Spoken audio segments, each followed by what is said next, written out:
Yo, what is going on, everyone watching this video? Devin Canup here, CEO of Become Viral, and here I have with me my top student, Kasra. Call me Kaz. Easiest way. So, anyways, we got a little bit of a janky setup here, but we're gonna make it work. We got the iPhones for the mics, but anyways, what I'm gonna be doing inside this video is just kind of breaking down how Kaz got to where he is at now. He's been getting some incredible results. He's making well over $20,000 a month on YouTube. Around 30, actually. Around 30. We're getting there. Yeah. So he's been crushing it for a bit. He has a little bit of like a unique approach to running YouTube channels and how his approach to get into it. So we're gonna be breaking that all down. We're gonna try not to hold anything back. We're gonna go all in and give you guys some golden nuggets inside of this video. So take it as a case study. Yes, sir. And yeah, let's get after it. Yeah, let's do it. So tell me a little bit, like just for the viewers, like tell me a little bit about like what things look like now for you.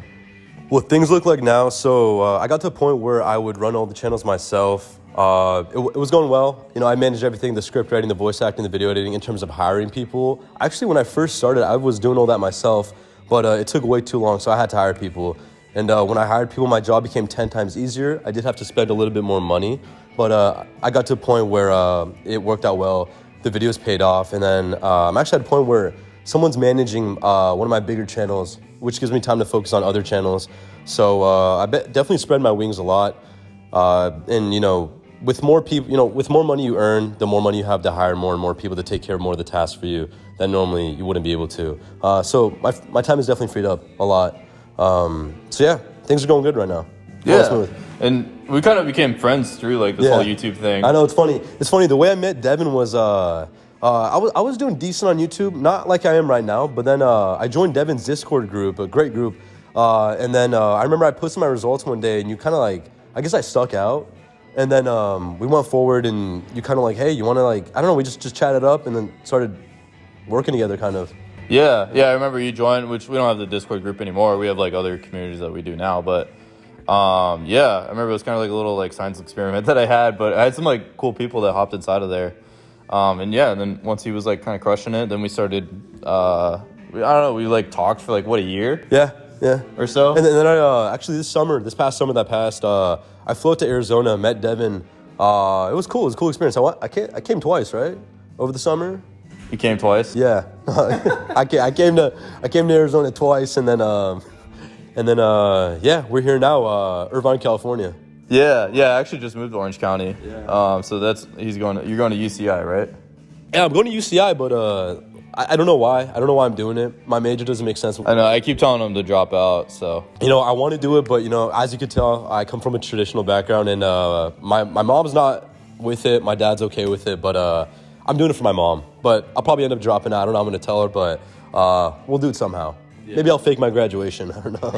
I don't know. Yeah, because you actually you hire people to do the school work for you, actually, right? It's funny because, you know, like we use Fiverr and Upwork for everything. That's where I hire all my guys from.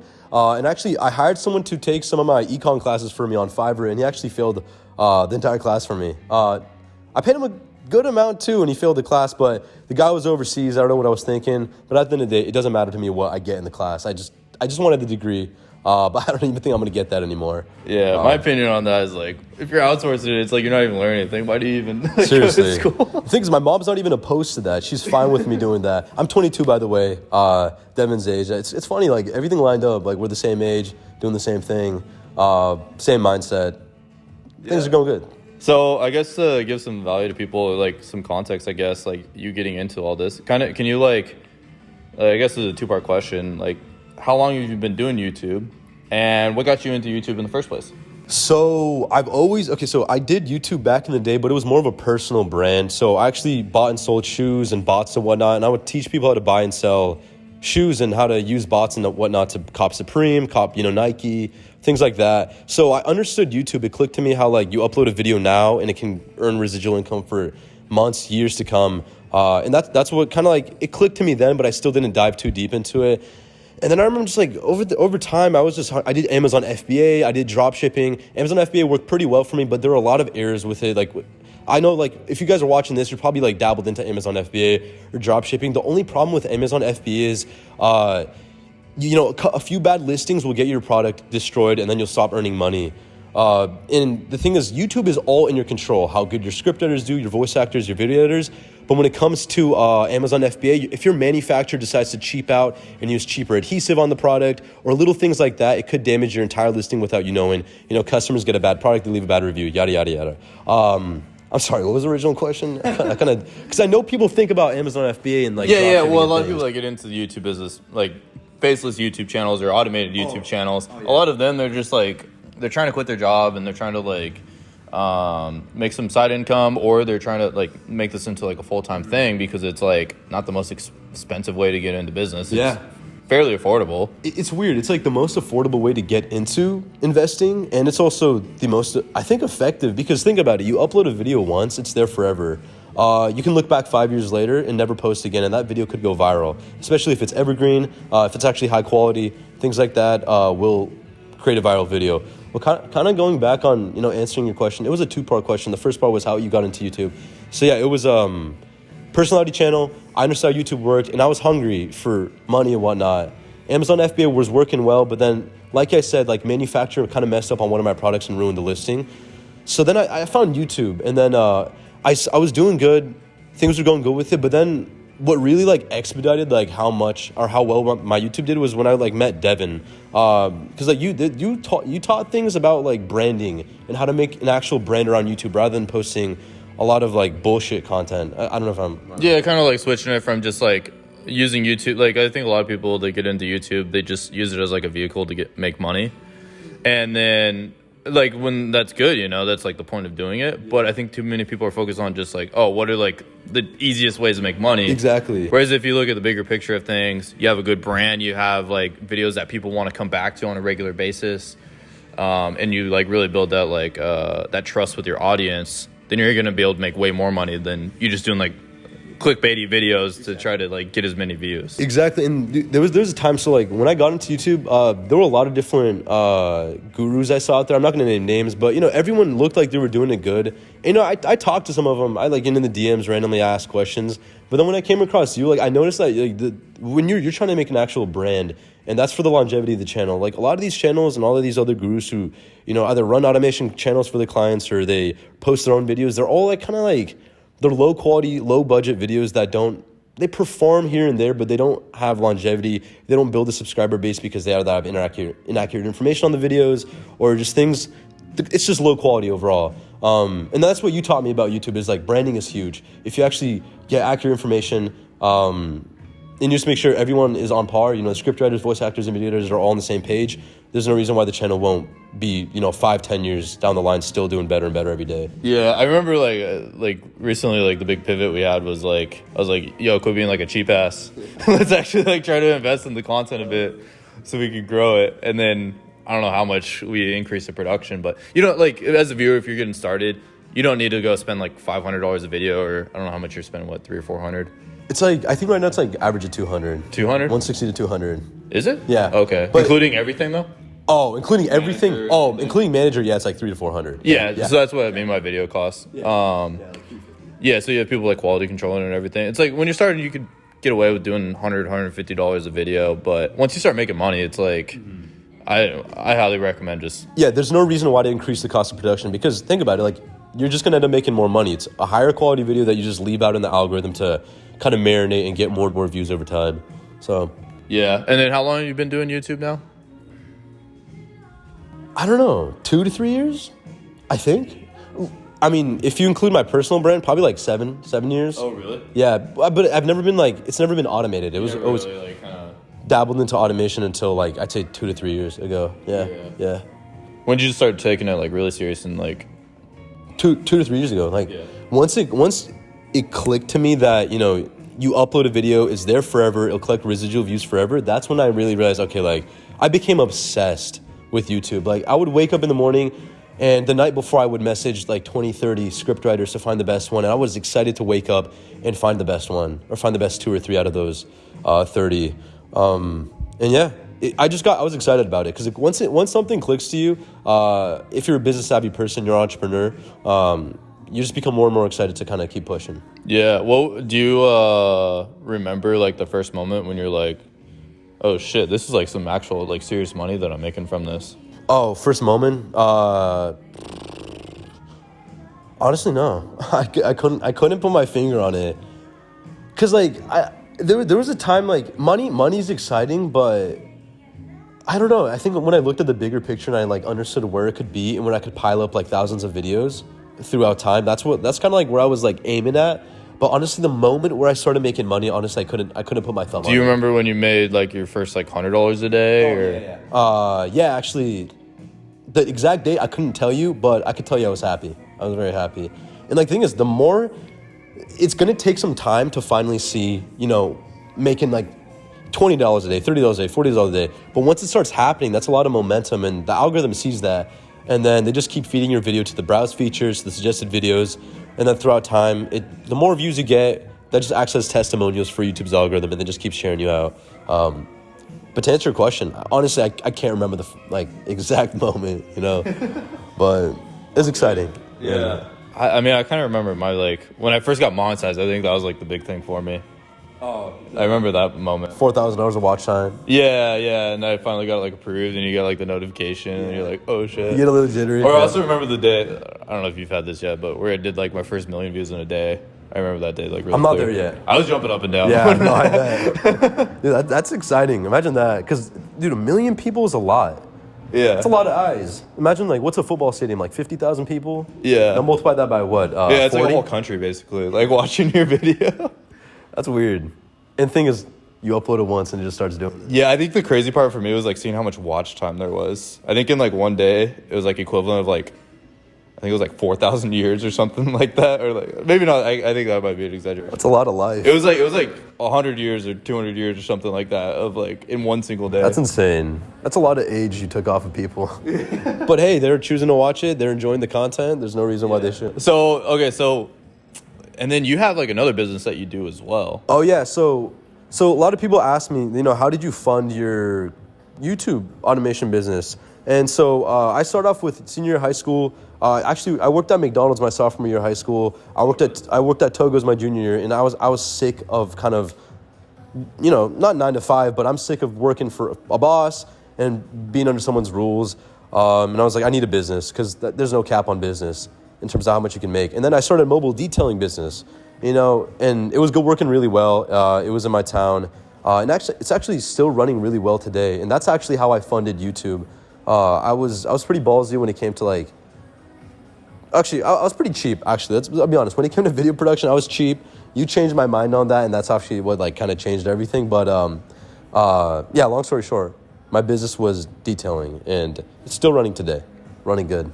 Yeah. And how does that work? So like, since you have the couple of businesses that you have, has it allowed you to kind of make some, like now that you started making the money with YouTube, make riskier decisions with your car detailing business and allow you to scale? I know you got some big like deals that you got going with that. Yeah. So so when it comes to getting more and more money, more and more income, more cash flow, you just become ballsier when it comes to reinvesting the money back in the business, and that's huge. That's also one thing you taught me, is reinvesting back into the business. A lot of times I would just shovel my money towards like investments like stocks, and now actually I still do it today, crypto, which I'm still going to continue to do, but I shovel a lot more money back into the business, because if you know the potential of it, especially in YouTube, there's no reason why success won't come with more success with more reinvestment. Yeah, and I know my big thing with that is like I watched a lot of people like Mr. Beast and stuff, and a lot of other content creators. Like Mr. Beast, his biggest piece of advice is like right now, like he's trying to like lose money almost every single month, and like try to like spend more money than he makes, because he like believes in the investment into the content. Yeah. And it's like, if you do that for the next couple of years and then be able to really like, because right now it's kind of like he sees it as like kind of like the what's it called, when everyone wanted to go mine gold in California, like the gold rush. Right now it's like the gold rush of YouTube. Oh yeah, it is. It's still early though. It is. Yeah, there's like a lot of potential. So I wanted to segue this over. Like, just can you, for like the viewers watching this video, can you kind of like paint a picture like what your life looks like today now, because of the luxury you have of running YouTube channels and everything like that? So, you know, obviously, you know, my life's a lot better at it than it was before I started doing YouTube. You know, I still had, you know, the detailing going, but that was only, you know, it's doing good today, but YouTube's obviously doing way better. And the best thing is I get to work from my laptop. Same with detailing, because I've hired everyone to take care of everything. Oh, that's actually one thing YouTube taught me, is how to automate my life. Honestly, is that like your goal now? You're just trying to automate everything. It's like, I live with some housemates right now, and they're like, yo, you got to clean. I'm like, let's just hire some cleaners. And like, no. And I'm saying, like, long story short, dude, that's a huge one. You got to get house cleaners. I know. I'm working on it. That's something I started doing like a year ago. I was like, why did I not start doing this sooner? Yeah, especially when you get them to like do the dishes for you. Or, oh yeah. I got so bad. One time I even hired like I would say it's not bad. I paid someone like $20 to like take like lights down for my house, for like Christmas lights off like the tree. Well, that is a hassle. Yeah, we hired like this guy that like climbs trees to like go and take down all the lights on the tree in the front yard. Okay, but that's fair, because that's a dangerous job. Right? Yeah. Obviously, we don't want to put that guy in danger. Dude, this guy he did it so much faster than I would have done it. Like, this guy did it in like 10 minutes. I was happy to pay him $20 or whatever I paid him. Yeah, well. Like, it would have taken me like an hour or 2 hours to do it. Well, nothing wrong with that, because if he's happy, you're happy, everyone's happy. Yeah, you know what's funny? Is I wasn't even the one that hired the guy. I had like my assistant hire the guy. So I automated the automation. That's actually so funny, because dude, that's okay. When you get to a certain point, that's how you have to live life. Especially when you have multiple businesses going under you, like you do. You kind of have to. What was the original question? Oh, what does like your day-to-day life look like? Okay, so and how did like money change it, or how do you view life now, or so?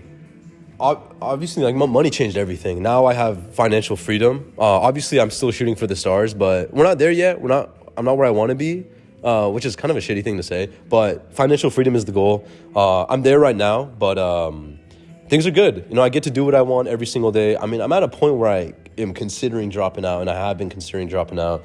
And school was my... He's going to drop out.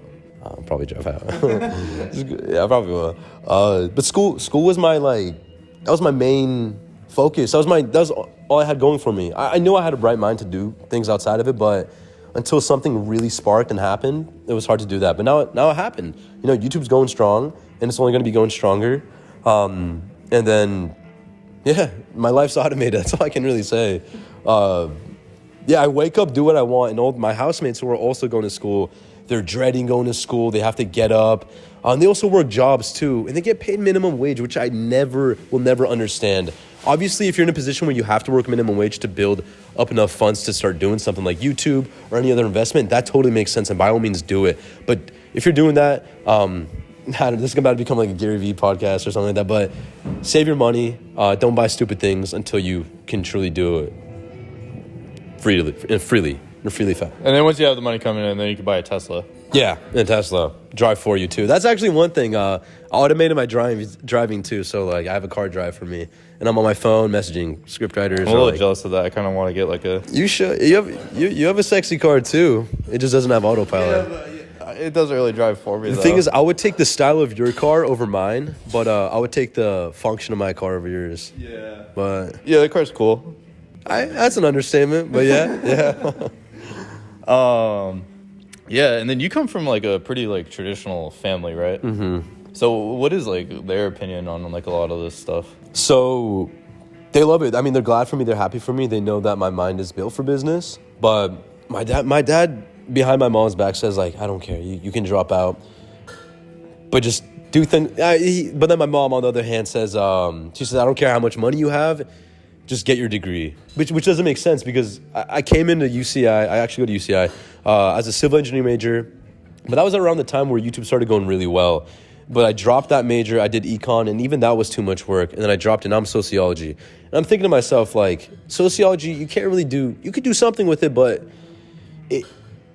not much. I'm sorry to all the sociology majors out there, but yeah, traditional background made it kind of tough to make harsh decisions like dropping out. Yeah, no, that makes sense. And then like I can imagine some of the viewers can relate, like having more like traditional family, whether they're like first generation immigrant, second generation immigrant, third generation. Yeah. Like, what generation are you for your family? I'm first generation would mean that I was born here, right? And my family came overseas, right? Yeah, I think so. I think so. Yes, I'd be first generation, I believe. Okay. If what we're saying is correct, then yeah. Yeah, so I can imagine a lot of people relate to that. Do you have any like tips or advice or anything like that for those types of people? So, because I know like my parents were supportive, luckily. For all my business ventures I ever wanted to do, they'd support 100%. The only thing they didn't support was dropping out of school, which obviously don't do that till you're 100% sure. But outside of if your parents, because a lot of my friends are traditional, they're doing great things in business and don't tell their parents because of how traditional they are, how they just like hold them back. So if that's happening, obviously you got to do things behind their back in terms of business. If you truly feel like you're doing something good and you have a plan that you really want to execute and you're confident in it, but your parents are for some reason opposed to it, just do it behind their back. If you're 18 and over, obviously, I don't want to give advice to someone who's a minor to do that, but do it smart. Do your due diligence before ever making a decision. That's always obviously a good piece of advice. Yeah, and then probably like once they started seeing that you're probably doing pretty well off, they probably started to become pretty supportive about everything. Yeah, no, I mean, yeah, from the get, they were supportive even before anything was going. But as, of course, time went on and results started coming in, that's when they got more and more supportive. They actually believed in what I was saying. Yeah, because dumping money at YouTube, although in the beginning it wasn't much, it still was obviously kind of like scary for, when my parents would see me do it. They'd say, "Are you sure? Are you sure?" And I'd say, "Yes, I'm confident." And I was confident because it clicked. YouTube clicks. It's a crazy business model. I'll still never get over it. And also one thing is, YouTube is the second largest search engine, and as we all know, Google's number one. And YouTube is owned by Google, so YouTube's not going anywhere. And on top of that, the business model and how actual once you upload a video, it's there forever. That idea is crazy. Because, if you go on your feed, on your recommended, you see videos from 5 years ago, 6 years ago. Because it's still relevant. I just watched a video today. It was like, I don't even know why I clicked on this video. It was like how to guess the right answer on an SAT. The video is 10 years old. And it has like 17 or 20 million views or something like that. And you haven't been in high school. Yeah, I was just curious to watch it. I don't know why I spent like 3-4 minutes watching this video, but I did. Was it worth it? Yeah, now I know how to guess the right answers on SAT for math. If you ever have to take it again, then yeah. Yeah. For some reason. Take the high school SAT. Yeah. You have your GED, so you don't need to do that. Is it GED or is it, what's it called when, I think GED is when you... Graduate high school, right? Yeah. Yeah. I don't know. Diploma. High school diploma. Yeah. GED is, I think, when you don't go to high school. School sucks. Yeah, I dropped out of college, so I think... Yeah, you were close to finishing too. Yeah, I technically had like one more year left or something like that. And even though I was like in my second year of college, everyone always like tells me personally like, "Devin, you need to like finish it." And I'm like, it kind of makes it like funny almost. Though. It does. Honestly, I hated it when people would tell me that. Yeah. Like they would it's kind of like they're nagging at you, but they don't also understand what you're doing. That was also a hump I had to get over. People still tell me that today. But it's also because I don't share all my information with them. I don't tell them. Yeah, it's kind of hard to tell everything. Is there like, is there anything like that changed for you or like you didn't realize was going to be like the case like once you started like making money?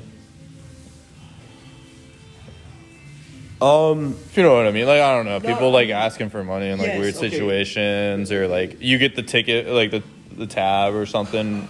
Yeah, I mean... that has happened where like people definitely look at you a little differently, they treat you a little differently, and they kind of attach what you're doing to who you are. Like, especially if you don't know someone and their first impression is that that's what he does or that's what he has, then they definitely treat you a little differently and they associate with you with that. So it's like funny how you said I drive a Tesla. Like it's cool. It's something exciting, but like I hear people attach that to me. Do you remember those one girls we were hanging out with on the yacht? Oh yeah, what they say? Can you say it again? Can you say? She's like, "Are you the one with the Tesla?" I hate that. It's like she like called you out too. And I'm like, yes, or I forget. I think I tried to like deter the conversation, like turn into another direction. Yeah. It's like one time I was upstairs and I heard, and my friends were downstairs, and like there was like a girl over, and like I heard my name mentioned, and I heard the girl say, "Is he the one with the Tesla?" Oh God, dude, things like that actually piss me off. But like better to have that than not. Yeah, I was gonna ask. Okay, then, I don't know. It's kind of fun to like talk about the negative stuff. Or like it's interesting because it's like you don't expect it. It's like you hear these stories, but then when it happens to you, you're like, it's like this actually happened. It's like a grimy feeling. It's not bad. Like it's cool because like obviously we accomplish these things, but I guess you just got to find people who don't bat an eye when they hear that someone has a Yeah, those nice are like, car. yeah. Or people that don't treat you any different. Yeah. Or anything like that. Is there any, okay, but then like treatment wise, is there anything like cool that you've noticed like different wise? Yeah. I mean, well, okay, so this is the people who, when they get the first impression of you, they treat you differently because they don't have the same mindset or do those things. But then also, like, people who have the same mindset, they don't really have to vet you because right off the bat, they know that you're capable. So there's pros and cons. The pro would be like... Yeah, like, I don't know, we went to Lululemon, we were buying a bunch of clothes, and they're like helping us out, you know. More like, than happy, yeah. Yeah, they're like, oh, these people are actually buying or something. So, yeah, so people who are like-minded will recognize that and then are more accepting to kind of bring you in, teach you more things, kind of like chat about things. Versus, like, when people don't know anything and they come up to me and say, yo, Kaz, put me on. I'm like, what do you mean? Like, what do you... Okay, I don't know. It just kind of confuses me because you got to come up with an idea yourself. You can't just have me put you on. Versus a like-minded person would already have ideas. They're pitching me. They're like, hey, what do you think about this and that? And I'd be more than happy. For those that are like watching this video or maybe in the position where they don't have the opportunities in front of them, what would be like a good approach for them to like get the most value out of like running into someone like you? And like, or me, or like, you know, someone that's like doing their thing and getting results. Like, what do you think is like a good way to like get value out of that? To give, so basically, if you're not in a position where you can provide value, or like you don't have a business that's making $20,000 a month already, or $50,000 a month, and I'm like, hey Kaz, I'm some like one of your friends. I'm like, or like I'm some random person off the street. Yo, I see that you're doing pretty good. Yeah.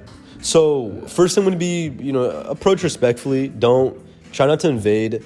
Don't ask too many personal questions, and of course, be polite about it. Say, hey, if you don't mind me asking, things like that, and like, you know, a polite tone changes everything. And on top of that, don't ask for handouts, but rather maybe try to add value. Say, hey, is there any way I can help you? Actually, no, don't say, is there any way I can help you? Say, hey, I can help you by doing this and this. Or another good way to provide value is just like, I don't know, sometimes when people just like give me good energy, they're just like, they're excited. Yeah. Or they're just like excited about life. Okay, that's true. And those types of people, I'm like, I don't mind sitting down, like giving this guy a little. I agree with that. So it's actually, yeah, if they're bringing in positive energy, that also does incentivize me to help them. It's like one thing we talked about back in the day was energy vampires.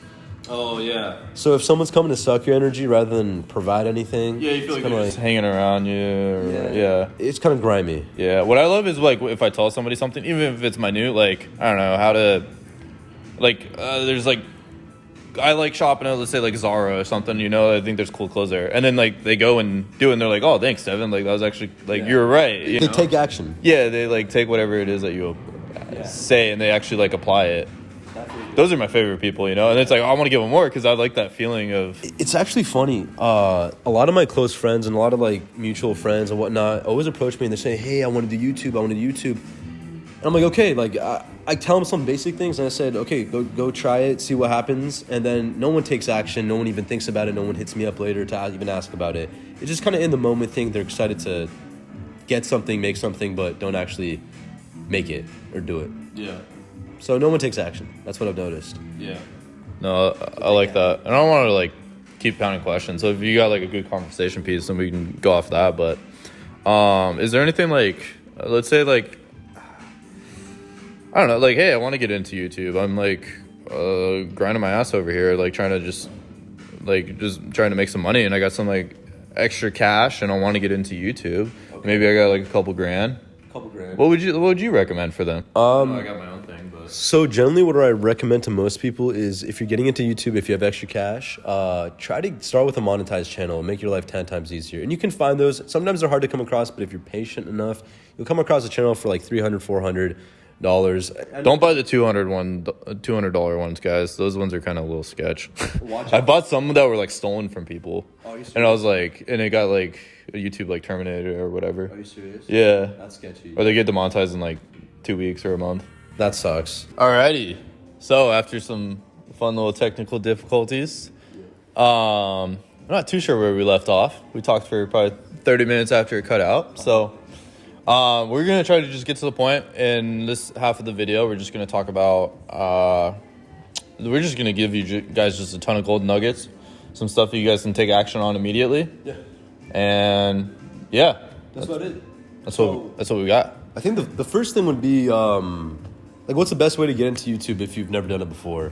And like the thing that we were discussing before we realized the camera died was that there's a few different types of people. You know, there's the types of people who don't have much money. There's the types of people who have a 9-to-5 job or are working currently and have a decent amount of money, but, you know, still they're going to be kind of cautious with it. And then there's the people who have a ton of money to do it.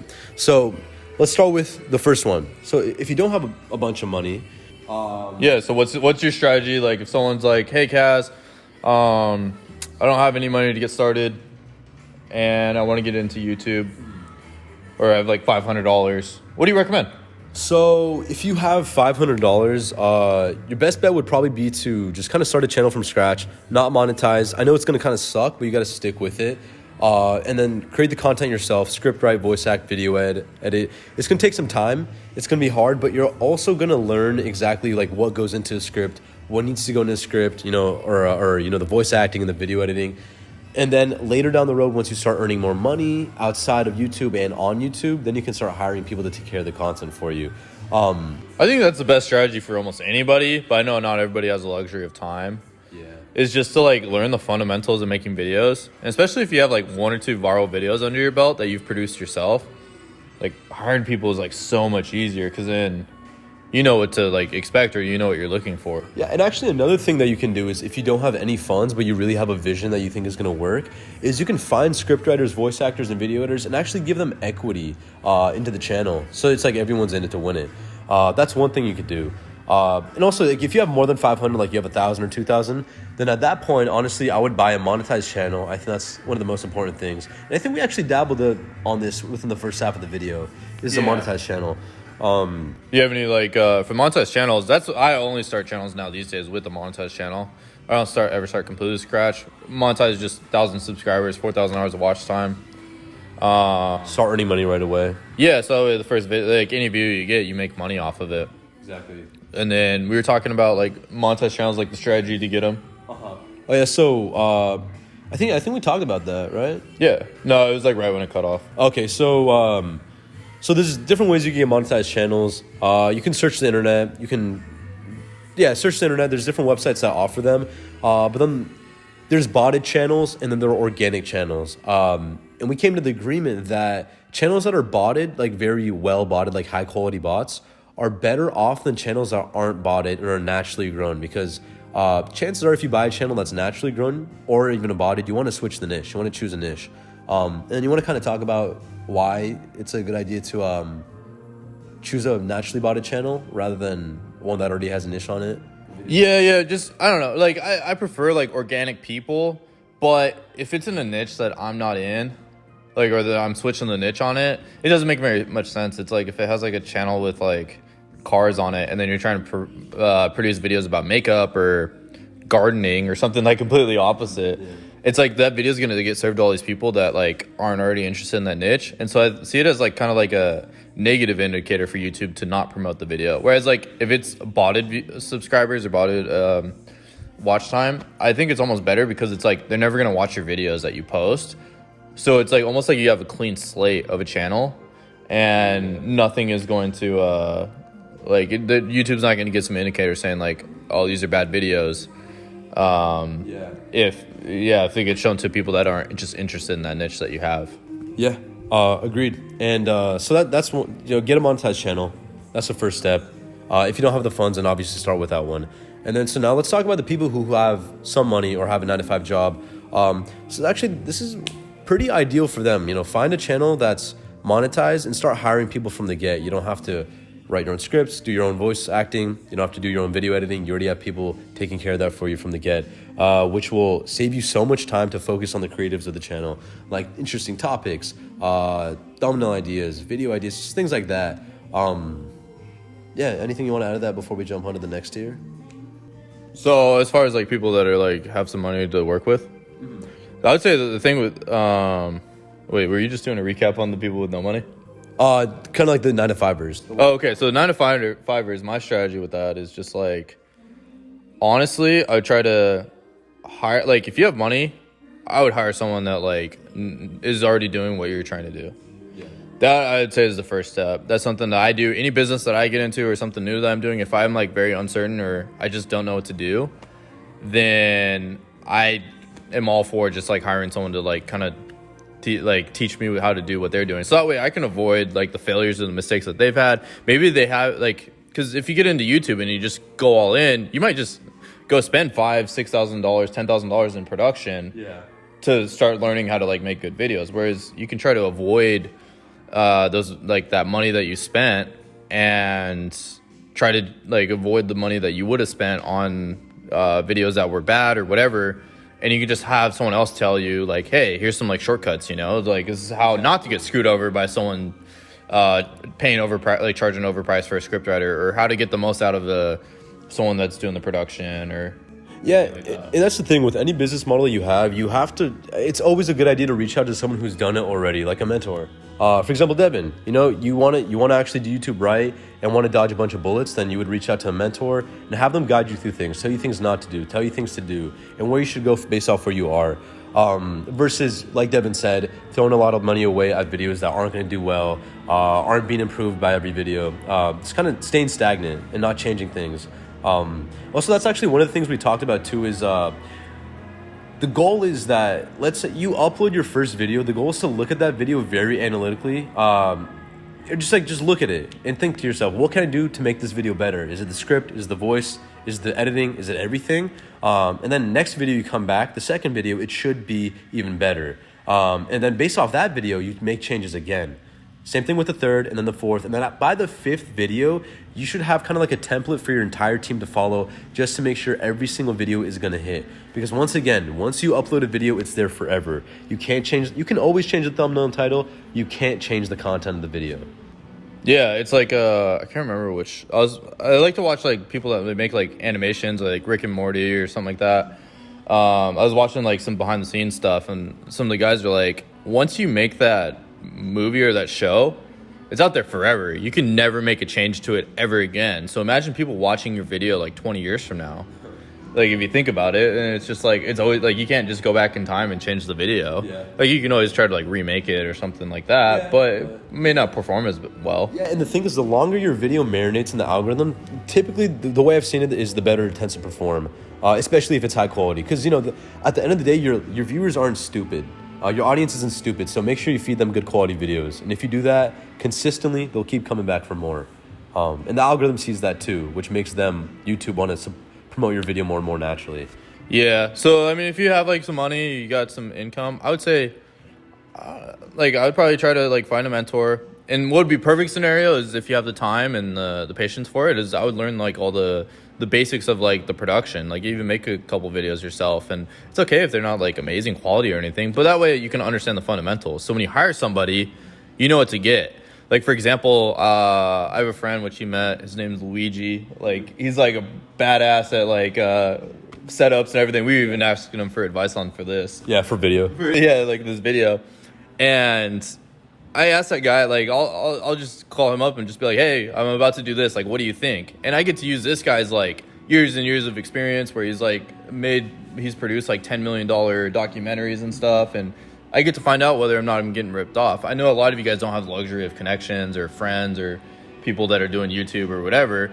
So if you have, if you can get a base level of experience, then it's going to help you out so much. Like, for example, we just brought on, like, a CPA, and what I did was, before I was, like, asking myself if they're good or not, I just watched, like, a ton of YouTube videos, and, like, I learned how to do, like, what I should look for as the fundamentals. And then I hired someone around those, like, everything that I learned from watching those videos, or calling some of the people I know that are business owners that have accountants or anything like that, or CPAs. Yeah. And also touching up on the topic that I said, make sure your second video is better than the last and the third is better than the last. One thing about that is I notice a lot of people are timid to tell their scriptwriters, voice actors, and video editors exactly what they should do differently. They kind of like, they think like, oh, they're the professionals, I'm just gonna let them do what they want to do. But no, the thing is, you're paying them, you tell them exactly how you want it to be done, or else you're not gonna get the quality you want, and you're not gonna end up getting the results that you want. So that's one thing. Don't be timid. Tell them exactly how you want it, and send them links of other videos that you think, hey, this is how I want it. Can you please do it like this? If not, you go to the next. Yeah, and if you have like a source of income, I would just say just keep producing videos. Don't expect anything to like work for like a period of time. You know, if you can just keep throwing money at it over the span, let's say like if you can do it for like 2 years, and you just keep trying to make the videos just a little bit better, and you just keep trying to improve on the content, you're pretty much guaranteed to get results if you do it for like a long enough period of time. You're gonna learn like what mistakes that you like. You're gonna learn different mistakes and everything. Yeah, just become well-rounded. Yeah, it's like fool me once, shame on you. Fool me twice, shame on me, type of thing. Yeah, it's like you should have known after the first video. Obviously, you know, when you upload a video, you're not going to tell how good you can't see how good it performs if your channel is small. But what you can definitely do is just watch it and really think to yourself, like, what would a viewer think if I was like clicking on a video on YouTube? What would I truly think about this video? What sucked about this video? And also, one tip that I have to share with everybody is the first 30 seconds of your video is such an important key factor to making your videos go viral. Even if your average view duration isn't as high on the overall video, if your average view duration in the first 30 seconds is incredible, the algorithm sees that you hooked people, and they'll share it more. That's really good. And another thing to like kind of riff off that is like, this is something that we didn't say in the previous recording, which I'm glad I remembered this, but is like, I really recommend showing your video to like someone else, like a friend or something like that, and then seeing how they react to it. If you don't like, for me, it's like I have a good sense of like what's good or not. I almost react to my own videos that are being produced these days. Yeah. Like I'm the viewer, I'm the person being showed the video, and it's like I get to react to it. Yeah. But if you're the one that's kind of like in the trenches, like producing the content, it's good to show it to like a third party, like a friend or a family member or sister or brother or whatever, girlfriend, boyfriend. Like show it to them and see how they react to it. Like I have some friends where like I swear they have like ADD. Those are the best people to like show the video to, because if they get bored after like 5 minutes, or not even 5 minutes, 5 seconds of the video, then that means you got some work to do. So if you can find someone with like ADD and you show it, and based off their reactions, then you know you got like a good video. If they're like, no way, or like, wow, that's crazy. Also, make sure when you're showing it to them person, like beg for constructive criticism. Say like, sometimes they're gonna be nice and say, yeah, it's good. It's really good. No, say like, no, tell me, what can I do better? Like beg them for criticism. Or I think a good approach of it is just my approach, and that's pretty good. Is just like your approach is good, but the approach I like is I just show it to them. Don't tell them it's my video. Oh. And then just see how they react. So just be like, hey, did you see this video on the internet? And then, or like, check out this video I just found. And then you don't even have to like tell them it's yours or anything like that. And then just see how they like react to watching it. Yeah, that's one way. Like I'll watch, like, for example, I showed my sister like some Mr. Beast videos. We were talking about them. So she was like watching some of the videos. Mm-hmm. And she was watching it and she was like laughing while she was watching the video. She was like, no way. Like she would like audibly like say that. And it's like, if you can do that with your own videos, then that means you got like, if you can get that emotional reaction out of the viewer, then that means you got yourself like a really amazing piece of content. 100%. I agree with that. But yeah, so that's if you have funds. If you have funds, long story short, make sure to hire people, make sure they're good, and make sure to ring them out when needed. Yeah. Hire people. Yeah. Do you have any like good piece of advice on how to like tell if someone's good or not? So obviously there's 3 components to a video. 4 if you include the thumbnail designer, but let's just do 3 for now. So when it comes to the scriptwriter, you want to make sure they're passionate about what they're writing about. They have to be passionate, and at the same time, they have to have a lot of experience writing, preferably within the YouTube scripts. So when it comes to scriptwriters, I prefer hiring them off of Upwork and not Fiverr, because on Fiverr, you typically have to reach out to scriptwriters and see what they're capable of, versus on Fiverr or on Upwork, you can upload, you can write a description of the job and put links of channels that you think that you want the scriptwriter to base off of, and then ask for a sample. And then the thing is, a bunch of people will apply, and then they'll tell you their background, they'll tell you whether they're passionate or not, things like this. That's very important. And then obviously, they may say they're passionate, but take it with a grain of salt. And then ask them for a sample. Then once the sample comes back, look at it. And like, how can you tell if that sample's good? Like, what would you say? Well, we were just talking, and my business partner, he like brought it up, and the good way of doing it, and this is something I would do when I was like really nitty gritty and everything, was like, it's just like read the script aloud and see how it like flows. Like if it's a script, like read it aloud and see how like how the pace of it goes. Like if the intro is like 2 minutes long, you haven't even talked about like why people clicked on the video, then that's probably not going to be like a very good performing video or a good performing script. So like read it, like see how you can, and don't say it monotone.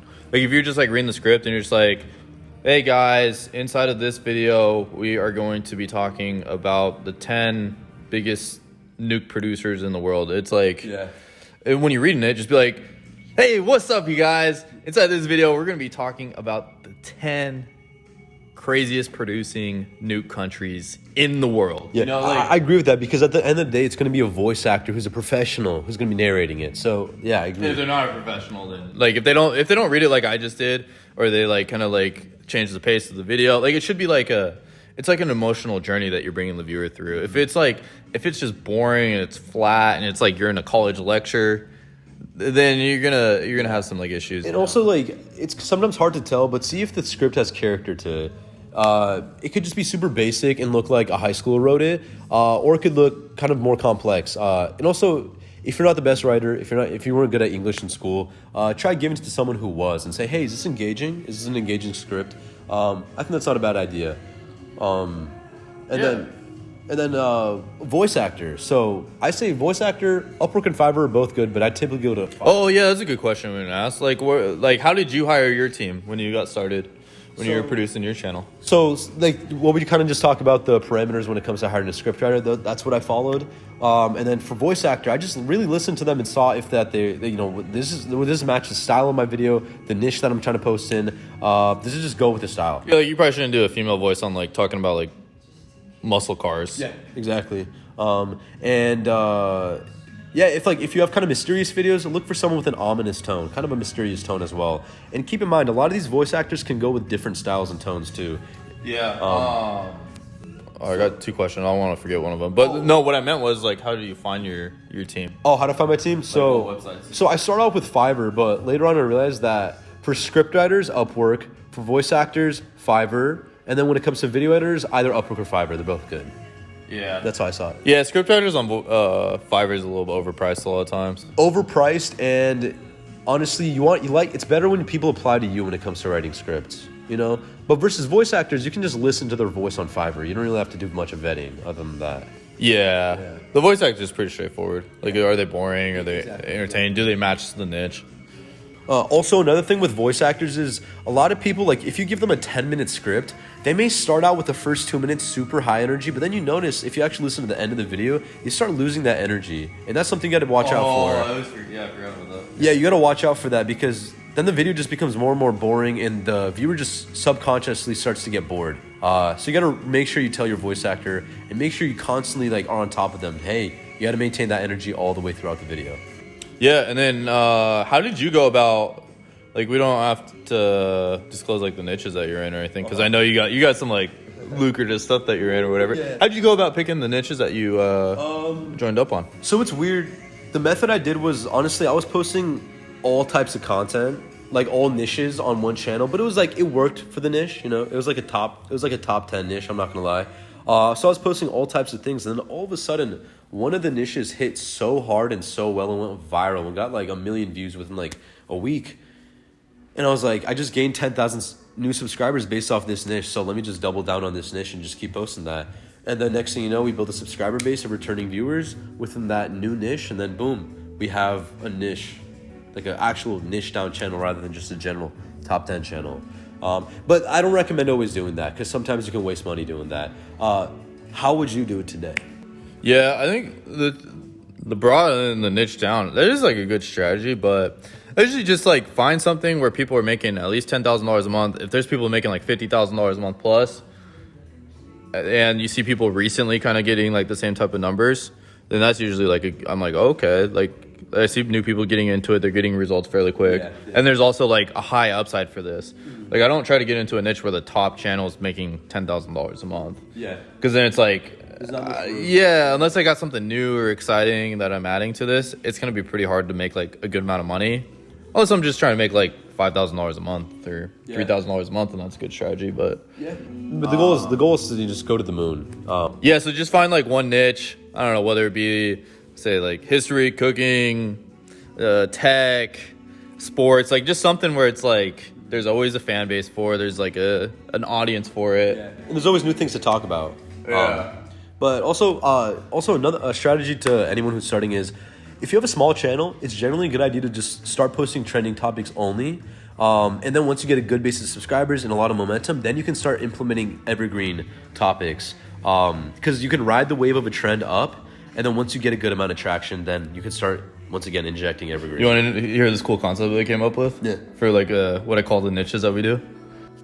Of course. Yeah. Ever trending. Ever trending. So like evergreen or trending niche channels. Uh-huh. You have an ever trending channel. So it's like evergreen, so people could watch the videos forever, but they're trending too right now. Oh. So they're trending, and they also could be watched for the next 5 to 10 years. Could you name, like what? I guess like if the World Cup was going on. Yeah. I don't know. You make a video about, let's say, how Leonardo Messi, or however you say the guy's name. Lionel Messi. Lionel Messi? Yeah. Sorry, I apologize if I offended anybody. Something like that. Let's say like how Messi spent $110 million or something like that, you know? Yeah. And that video, it's like anytime like he wins a game, yeah. that video's popping off. Yeah. And for the entirety of his entire career. That's actually so true. Actually, I was thinking about that. Like, you can make like a video, for example, if you ran a soccer channel, you can make a topic like 10 most insane, obviously this is probably saturated, but 10 most insane World Cup moments ever. World Cup comes around once every 4 years. Ever trending. Repeats. Ever trending. I mean, maybe not. Like, soccer, the only issue is it, like a World Cup, it pops up every 4 years. But if you can find something where it's like, they're always, like, it's always something new on it or something, or, Agreed. yeah. But anyways, yeah, I think that was a good little, like, interview for you guys. If you guys have any questions, drop it down in the comments down below.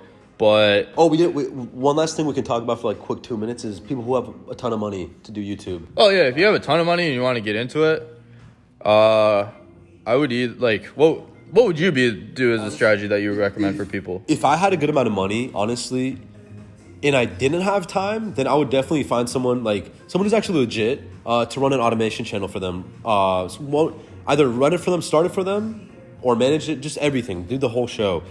If you do have time, then it would be purchase a larger channel and then just start posting from there and start managing it yourself. Yeah, so someone with like 10, 20, 30, 50,000, $80,000 to work with, honestly, and they want to get in 150,000. I will never go back to starting a channel from scratch. So yeah, I would just start buying channels from here on. And then if you don't know what you're doing, but you have money, then obviously like it would not be a bad idea at all to find someone who can run the show for you. Yeah, and how would you vet someone out? Vet someone out? Find out if someone's good. So, because I feel like there's a lot of people that like offer services like that. I mean, when I was getting into YouTube, I went all over the internet, and like there's a bunch of gurus out there, really big ones. I'm not going to name names that don't like they take your money and give you a product, but it's definitely not a good one. It's a very low quality product, very low quality videos, and I've seen some of the videos on these channels, and they're absolute they're awful, dog water. But then kind of just look at the person. Like once you start talking to them, you can start asking more and more questions, and then based off those questions they answer, like you can know if they're legit or not. Like honestly, like Devin has his automation programs, and those are legit because I know you limit who you work with, because obviously you don't want to bring on everyone on the boat.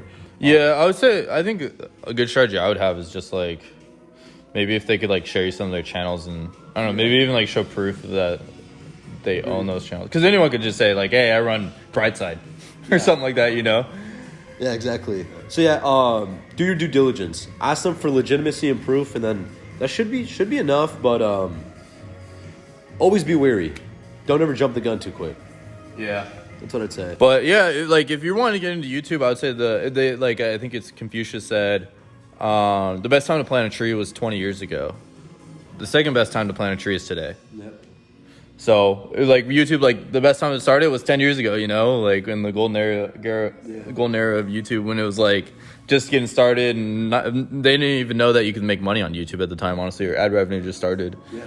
But now it's just like, it's an amazing time. I think one thing that's interesting about YouTube is it's becoming more, I think the internet's becoming more like aware and whatever. It's like gone are the days where you can just do clickbaity videos. Yeah. And I think it's more quality over quantity. You see a lot of these big, huge juggernaut channels, like a Brightside or whatever.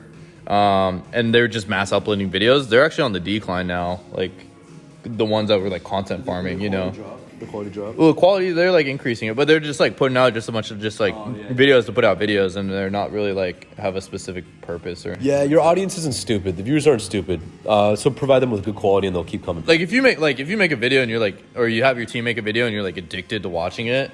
Like I've had that where I've made videos, I watched it like 10 times because I was like so proud of myself. I was like, this is it, you know. In there too. Yeah. It's exciting because then that motivates you too to keep going. Yeah. But yeah. So if you enjoy watching your videos, then you know you got something good. So especially if you hire someone and you enjoy watching them yourself, then that means that you got some good stuff. Or you enjoy watching their content that they make, that you're hiring as a mentor or whatever, or someone that's able to help you out that you know is successful already.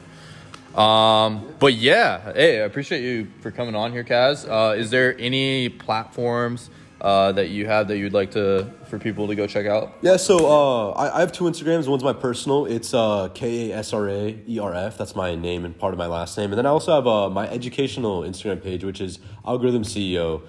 It's just like how it sounds. And yeah, same thing. But yeah, it was fun doing this. It sucked that it cut out halfway through, but I know there's like it's some stuff you can't recreate, but yeah, I think we patched it up. I think we did a good. It's all good. It was a little bit. I think we got like better info for you guys. I think you got less of like the humor that we or like we were having some fun a little bit, but yeah, but yeah, appreciate doing this. But yeah, thanks for coming on. If you guys haven't already, make sure to like the video down below and subscribe, and leave a comment too. Let us know what you want to see. Yeah, that's what I got. Bye. Yeah. Peace.